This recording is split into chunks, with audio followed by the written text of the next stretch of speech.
নমস্কার, সকলে কেমন আছেন? আশা করছি আপনারা সকলেই খুব ভালো আছেন। অনি ব্লগে আপনাদেরকে আরেকবার স্বাগত জানাই। আর আমার এই ব্লগটি শুরু হলো কুচবিহার শহর নিয়ে।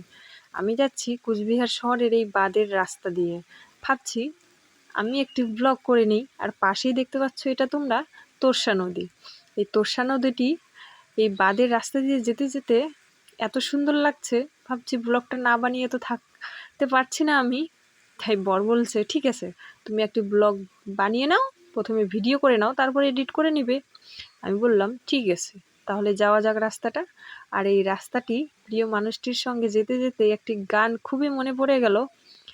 এই পথ যদি না শেষ হয় তবে কেমন হতো তুমি বলো তো, তুমি বলো, তুমি বলো, হ্যাঁ তুমি বলো।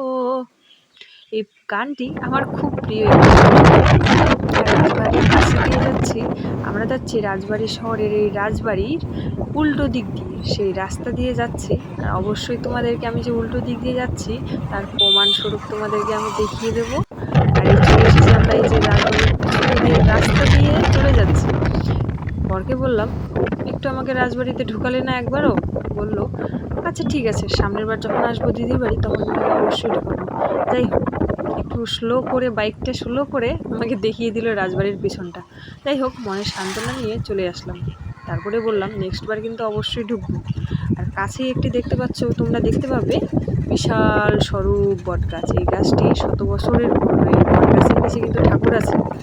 যাই হোক, এখান থেকে ব্লগটি আমার শেষ করলাম। দেখা হচ্ছে নেক্সট ব্লগে।